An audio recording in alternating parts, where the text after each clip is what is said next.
Hello বন্ধুরা, তোমরা দেখতে পাচ্ছ এখানে একটা মোটর কমপ্লিট হয়ে গিয়েছে। আর আমাদের এখানে আরেকটা মোটর রেডি হচ্ছে আপাতত। এই দেখতে পাচ্ছ আমাদের এখানে একটা মিস্ত্রি রেডি করছে মোটরটা। আর এখানে ঝালাই কাজ হচ্ছে।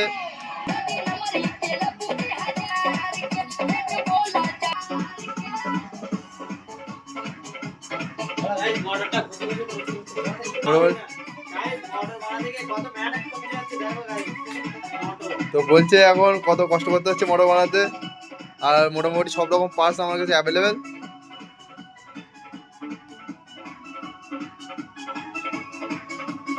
আর এটা দেখতে পাচ্ছ আমাদের একটা নতুন একটা ইনভেনশন, আমাদের মুরগির ডিম ফোটানো মেশিন। এখানে আমরা মুরগির ডিম ফোটাই। তো দেখতে পাচ্ছ আমাদের এখানে মুরগির ডিম ফোটানো মেশিনও আছে। আর মোটর কন্ট্রোল এখানে রিপেয়ার করা হয়।